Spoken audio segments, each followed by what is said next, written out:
បាទជំរាបសួរបងប្អូនទាំងអស់គ្នានេះសកម្មភាពទាំងមូលដែលយើងធ្វើការទៅរកងាវផុកឬក៏គេហៅថាចងងាវហ្នឹងហើយបងប្អូនយើង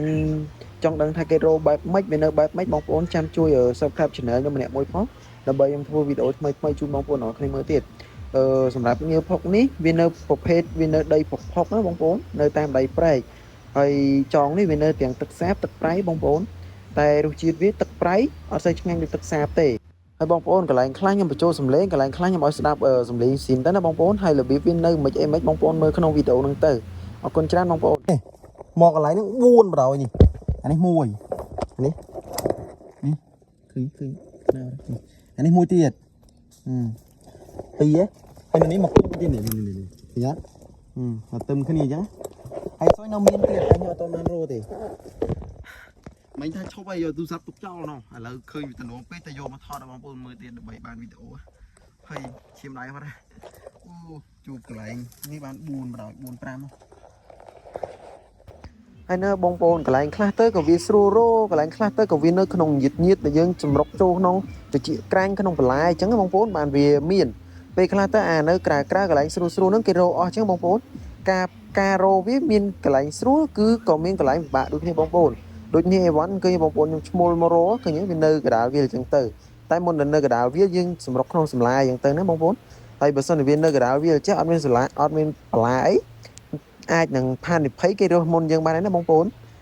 មិញខ្ញុំហ្វេសឡើយហ្នឹងវីដេអូមុនណាហើយឡើយធ្វើវីដេអូផ្លេចមើលទៅដាក់ភ្នែកមកនេះនៅនេះមួយទៀតនេះ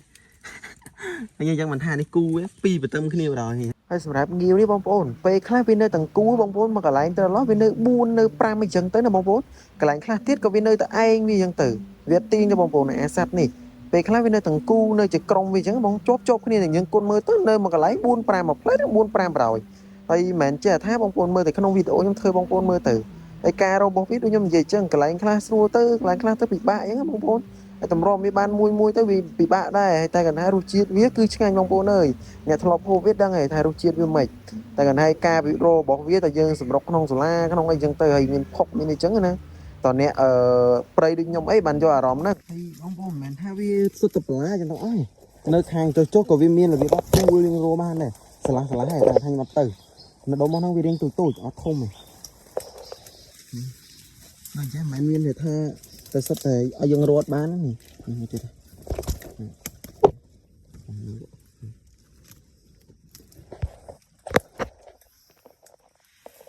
ទូលខាងចុះក៏វាមានទូលយើងស្រួលដែររោដែរវាផុងយើងអាចរោបានតែថាក្នុងចេះវាធំជាង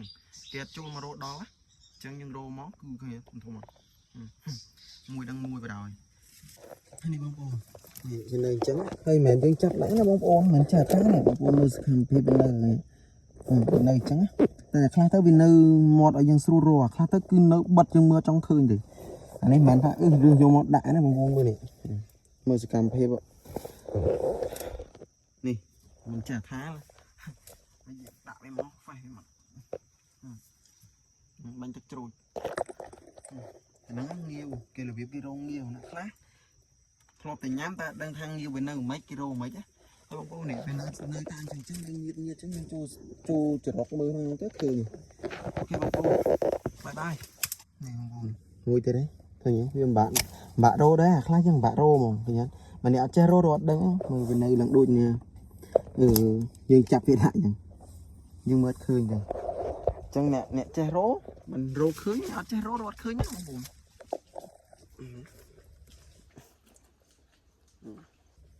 មើលទៀតនេះ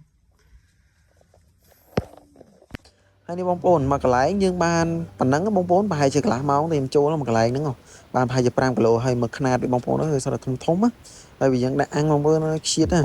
ហើយគាត់ថាវាហត់តិចបងប្អូនវានៅក្នុងព្រៃយើងចម្រុកចូលព្រៃអីចឹងហើយផុងបងប្អូនតែគាត់ថាវាធំដូចខ្ញុំនិយាយចឹងអានៅក្នុងព្រៃញៀតហ្នឹងគេទៅរត់ដល់តែបើក្រៅវាអត់សូវមានធំដូចខ្ញុំថាទេហើយនេះបងប្អូនយើងសរុបផលិតផលយើងគឺបានប៉ុណ្ណឹងខ្ញុំបានប្រហែលជា20គីឡូ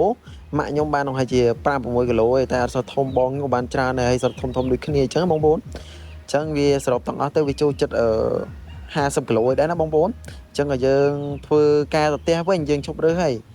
អរគុណបងប្អូនបាយ